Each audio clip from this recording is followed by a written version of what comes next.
Hello student, नमस्कार। आप सभी का यूट्यूब चैनल पर स्वागत है। आज अपन पढ़ेंगे रोग स्वाइन इरिसिपेलस, विब्रियोसिस, ग्लैंडर एंड स्ट्रेंगल्स। चलो स्टार्ट करते हैं। स्वाइन इरिसिपेलस। स्वाइन इरिसिपेलस, स्वाइन मतलब जैसे कि नाम से स्वाइन इरिसिपेलस मतलब स्वाइन मतलब पिग। ये डिजीज सुअर में होगी, ज़्यादातर ये डिजीज किस में होगी? सुअर में होगी। इसको और किस नाम से जाना जाता है तो याद रखना, डायमंड स्किन डिजीज़ सबसे इम्पोर्टेंट है। डायमंड स्किन डिजीज़ कौन सी डिजीज़ को कहते हैं? डायमंड स्किन डिजीज़ कौन से रोग को कहते हैं? तो स्वाइन इरिसिपेलस। और इटियोलॉजी, रोग कारक क्या है? इरिसिपेलोथ्रिक्स इंसिडोसा, जो कि ग्राम पॉजिटिव बैक्टीरिया है। ये किसकी वजह से होता है? इरिसिपेलोथ्रिक्स इंसिडोसा, जो कि ग्राम पॉजिटिव बैक्टीरिया है। और फैकल्टेटिव एनारोबिक, ये जो बैक्टीरिया है ना इरिसिपेलोथ्रिक्स इंसिडोसा, जो कि फैकल्टेटिव एनारोबिक है, ऑक्सीजन की उपस्थिति एवं अनुपस्थिति दोनों में ग्रो कर सकता है। यदि ऑक्सीजन हवा होएगी वहाँ पे भी ग्रो कर लेगा, और यदि वातावरण में ऑक्सीजन नहीं होगी तब भी ये ग्रो कर लेगा। ये और इसमें 22 सीरोटाइप है, 22। और एक वो 2 सीरोटाइप वो क्लिनिकल इरिसिपेलस है, और 69 स्ट्रेन है ना जो टॉन्सिल ऑफ पिग के द्वारा, हेल्थी पिग के द्वारा खोजा गया। तो ये याद रखना, इटियोलॉजी में किसके द्वारा होता है? ये इरिसिपेलोथ्रिक्स इंसिडोसा के द्वारा होता है, जो कि ग्राम पॉजिटिव है और फैकल्टेटिव एनारोबिक है।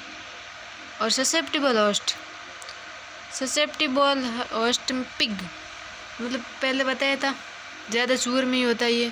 तो प्राइमरी ये पिग में डिजीज होती है, पर कभी कभी भेड़, कुत्तों, पक्षी, आदमी इन सब में देखने को मिल जाती है।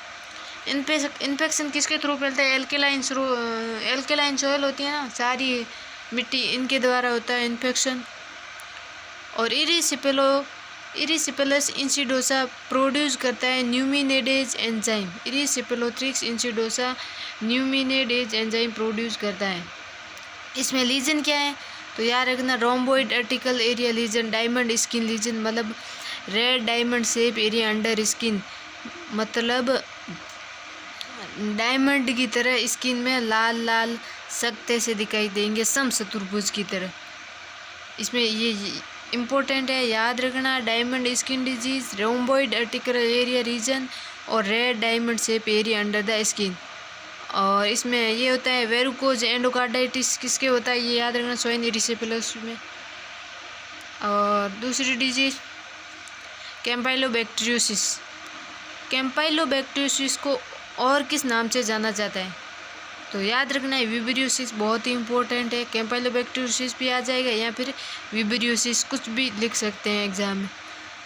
और ये किसके द्वारा होता है तो ये होता है कैम्पाइलोबैक्टर फीटस या विब्रियो फीटस के थ्रू होता है, जो कि ग्राम नेगेटिव बैक्टीरिया। और जो स्वाइन इरिसिपेलस बैक्टीरिया था वो ग्राम पॉजिटिव और ये ग्राम नेगेटिव है। ये ग्राम नेगेटिव है और कोमा या एस शेप बैक्टीरिया है, कोमा शेप और एस शेप बैक्टीरिया है।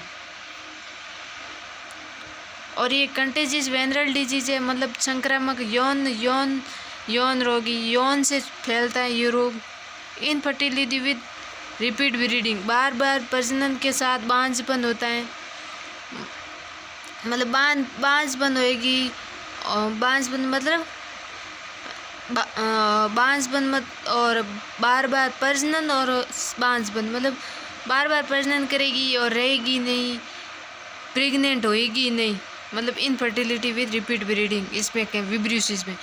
और इसमें ये याद रखना, ज़्यादातर रोग में 3rd ट्राइमेस्टर में अबॉर्शन होता है, लेकिन इसमें कब होता है? अर्ली अबॉर्शन इसमें होता है, याद रखना। अर्ली अबॉर्शन ज़्यादा किस में होता है? विब्रियोसिस में। बाकी ज़्यादातर रोगों में 3rd ट्राइमेस्टर में अबॉर्शन होता है। और ट्रीटमेंट क्या है? स्ट्रेप्टोमाइसिन दे दो। तो इसमें याद रखने की बात ये है कि इसको विब्रियोसिस कहते हैं, और ये कैम्पाइलोबैक्टर फीटस या विब्रियो फीटस के थ्रू होता है, जो कि ग्राम नेगेटिव बैक्टीरिया है, और एस शेप या कोमा शेप बैक्टीरिया है। और ये संक्रामक यौन रोग है, और बार बार प्रजनन के साथ बांझपन है। और इसमें अर्ली अबॉर्शन होता है। ऐसा नहीं कि लेट अबॉर्शन होता है, लेकिन होता है, लेकिन बहुत ही कम देखा गया है। और फिर है ग्लैंडर डिजीज़। ग्लैंडर सबको ही पता ही होगा, ग्लैंडर घोड़ों में होती है ज़्यादातर। और ये भी मतलब पता चल जाए कि ग्लैंडर डिजीज़ है। वैसे ब्रूसेलोसिस, और इसमें क्या है, ब्रूसेलोसिस का पता चल जाता है ना कि ब्रूसेलोसिस डिजीज़ है। वैसे ग्लैंडर का भी पता चल जाए कि ग्लैंडर डिजीज़ है तो इसको स्लॉटर कर देते हैं, क्योंकि इसका ट्रीटमेंट है ही नहीं, तो स्लॉटर कर देते हैं। कौन test and slaughter policy glanders and brucellosis में है, ठीक है। और ग्लैंडर को और किस नाम से जाना जाता है, तो फारसी मेलियस रेस्पिरेटरी डिजीज है, और जूनोटिक डिजीज है, मतलब पशु से मानव में फैल जाएगी, और श्वसन संबंधी रोग है। और फारसी मतलब ग्रंथि रोग है।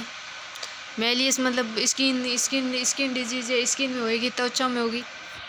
इटियोलॉजी, ये डिजीज़ किसकी वजह से होती है, तो ये इम्पोर्टेंट है। रोग कारक इसका बर्कोडेरिया मलाई इम्पोर्टेंट है, याद रखना, जो कि ग्राम नेगेटिव बैक्टीरिया है। ससेप्टिबल होस्ट मतलब ये ज़्यादातर डिजीज़ किस में होती हैं, वो बताया ही था कि घोड़ों में ज़्यादा होती है, खच्चर में कम होती है, लेकिन घोड़ों में ज़्यादा होती है। खच्चर में होती है, खच्चर गद्दों में होती है, लेकिन घोड़े में बहुत ज़्यादा होती है क्रोनिक फॉर्म में। लीजन क्या है इसमें, लीजन है नाक में, तो नोड्यूल गांठ बन जाएगी, जो कि अल्सर है या सैटेलाइट स्कार बन जाएंगे, गांठ बन जाएगी नाक में, और जो अल्सर और सैटेलाइट स्कार की तरह दिखाई देगा। और फेफड़ों में ट्यूबरकल लाइक लीजन दिखाई देगा फेफड़ों में।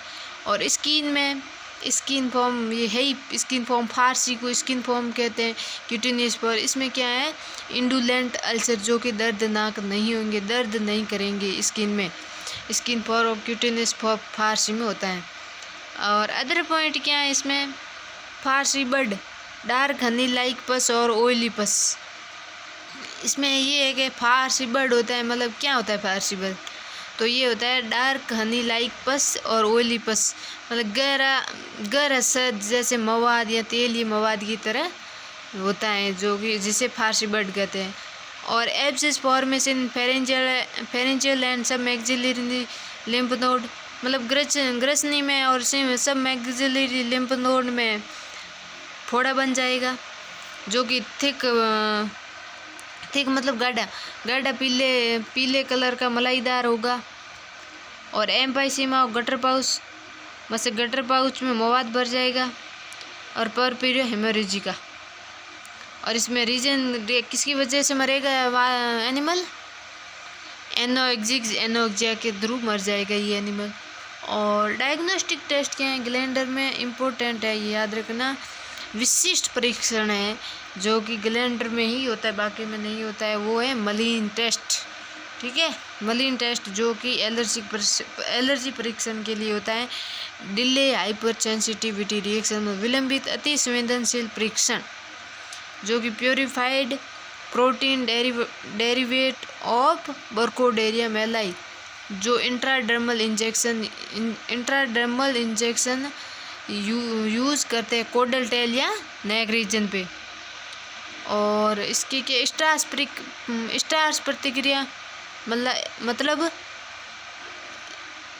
पहला तो हो गया मेलिन टेस्ट, दूसरा है स्टार्स प्रतिक्रिया, मतलब स्टार्स रिएक्शन, जो कि intraperitoneal injection non infected material in male guinea pig.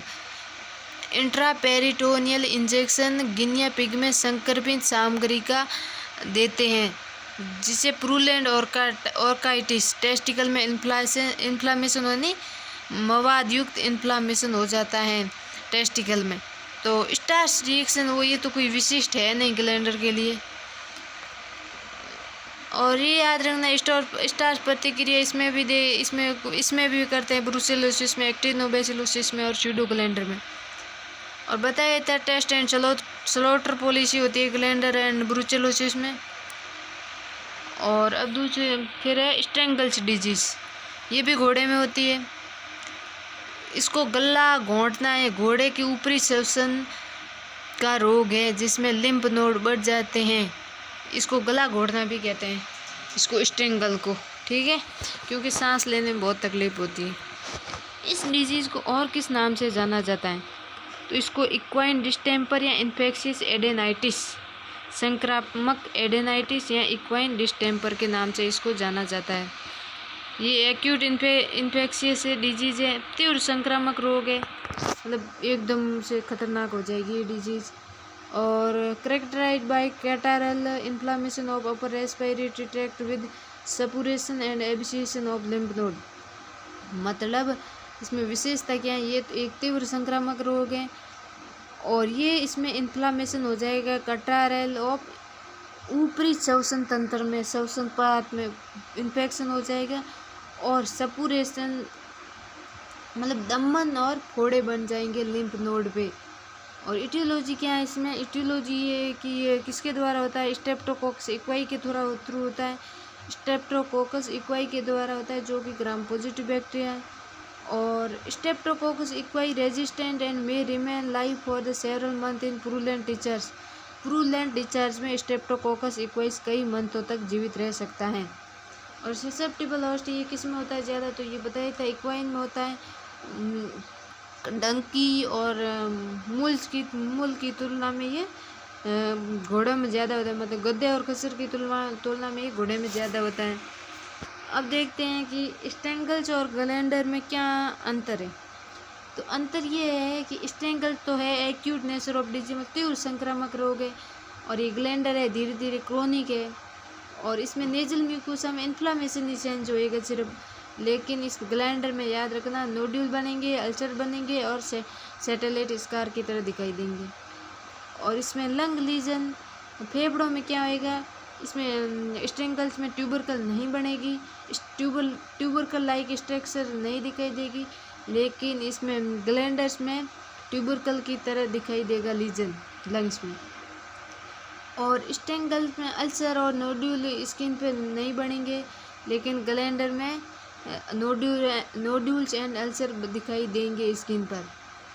और क्या है? पस material show presence of gram positive Streptococcus, मतलब स्टेंगल जो है डिजीज वो उसमें मवाद होगा, वो स्ट्रेप्टोकोकस की उपस्थिति में होगा, लेकिन इस ग्लैंडर में जो पस होएगा वो किसकी वजह से होता है?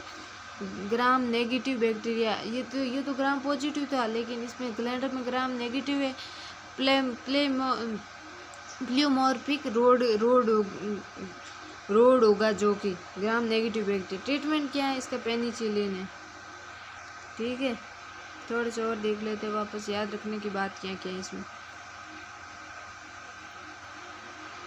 स्वाइन इरिसिपेलिस को डायमंड स्किन डिजीज़ किसे कहते हैं? याद रखना स्वाइन इरिसिपेलिस को ये किसके द्वारा होता है? इरिसिपेलोथ्रिक्स इंसिडोसा के द्वारा होता है, जो कि ग्राम पॉजिटिव बैक्टीरिया है और ये ज़्यादातर पिग में होता है। इसमें इस इन्फेक्शन सारी मिट्टी के थ्रू फैलता है। और क्या है? ये जो इरिसिपेलस इंसिडोसा है वो न्यूमिनिडेज एंजाइम प्रोड्यूस करता है। और इसमें लीजन क्या होंगे?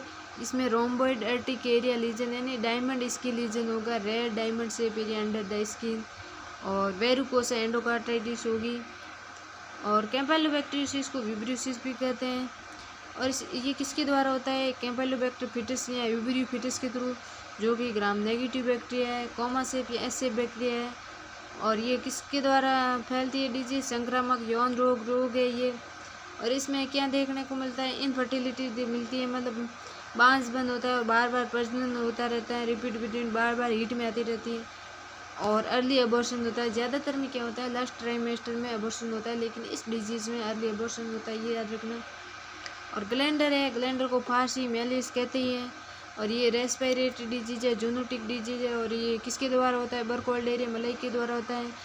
और ये ज़्यादातर हॉर्स मुंह मतलब खच्चर और गद्दे में होता है। और रीजन क्या है? नाक में गांठ, अल्सर और सैटेलाइट स्कार की तरह स्ट्रक्चर दिखाई देगी। और फेफड़ों में क्या? ट्यूबरकल लाइक स्ट्रक्चर दिखाई देगी। और स्किन में बताया था फारसी मतलब इंडुलेंट अल्सर, जो कि पेनफुल तो नहीं होएगा, लेकिन दिखाई देगा लाल सा, लाल कलर का डायमंड की तरह। और अदर पॉइंट क्या है, fast bird dark Honey like पस और ऑयली पस होता है फास्ट बर्ड, और एब्सिस फॉर्मेशन इन फेरेंजियल और सब मैक्सिलरी नेप्लाउड, और एम्फाइसीमा और गटर पाउस परप्यूरो हेमोरेजिका। और डायग्नोस्टिक टेस्ट क्या है, ग्लैंडर का स्पेसिफिक टेस्ट है जो कि मलिन टेस्ट है। और स्ट्रॉस प्रतिक्रिया ये कोई स्पेसिफिक नहीं है, ये बहुतों में यूज़ करते हैं, ब्रुचेलोसिस में, एक्टिनोबैसिलोसिस में, स्यूडो ग्लैंडर में, इन सब में यूज़ करते हैं। और ये बताया था टेस्ट एंड स्लॉटर पॉलिसी, मतलब पता लग जाए कि ये डिजीज़ ये है तो इनको, और ब्रुसेलोसिस दोनों डिजीज़ को पता चल जाए कि ये डिजीज़ यही है तो इसको स्लॉटर कर देते हैं। और स्टेंगल्स को इक्वाइन डिस्टेम्पर या इन्फेक्शियस एडेनाइटिस कहते हैं, मतलब गला घोटना, मतलब एक्यूट एकदम से डिजीज होएगी। और ये किसकी वजह से होता है, स्ट्रेप्टोकोकस इक्वाई के द्वारा, जो कि ग्राम पॉजिटिव बैक्टीरिया है। और ये स्ट्रेप्टोकोकस इक्वाई ये कई महीनों तक जीवित रह जाता है प्रूलेंट डिस्चार्ज में। और ससेप्टिबल होस्ट क्या है, इसमें बताए थे घोड़े में ज़्यादा होता है। और डिफरेंस यही है कि स्टेंगल ये तीव्र संक्रामक रोग है, ये धीरे धीरे होती है, और इसमें कोई नाक में कोई नोड्यूल अल्सर दिखाई नहीं देगा, जो नॉर्मली इन्फ्लामेटरी चेंजेस होंगे। लेकिन ग्लैंडर में नोड्यूल अल्सर, सैटेलाइट स्कार, ये सभी दिखाई देंगे। और स्टेंगल्स में क्या है, लंग लीजन फेफड़ों में होगा ना, वो ट्यूबरकल लाइक स्ट्रक्चर दिखाई देगी, लेकिन इसमें ग्लैंडर में कुछ भी नहीं दिखाई देगा। सॉरी, लंग लीजन में तो, स्टेंगल्स में तो दिखाई नहीं देगा, लेकिन ग्लैंडर में दिखाई देगा। वैसे नेजल म्यूकोसा में इन्फ्लामेटरी चेंज होगी स्टेंगल्स में हो, और ग्लैंडर्स में नोड्यूल्स, अल्सर, सैटेलाइट स्कार, ये सभी दिखाई देंगे। और स्टेंगल्स में तो कोई अल्सर और नोड्यूल स्किन पर नहीं बनेंगे, लेकिन ग्लैंडर में बनेंगे। स्टेंगल में पच बनेगा ना, वो कि स्ट्रेप्टोकोकस इक्वाई के द्वारा ग्राम पॉजिटिव की वजह से बनेगा। लेकिन इसमें ग्लैंडर्स में किसके द्वारा बनेगा, ये ग्राम नेगेटिव प्ल्यूमोर्फिक रोड की वजह से बनेगा। और इसमें ट्रीटमेंट क्या है, पेनिसिलिन देते हैं। ठीक है, ओके बाय। अगर वीडियो थोड़ा बहुत ही अच्छा लगे तो लाइक कर देना, सब्सक्राइब कर देना। Okay, thank you.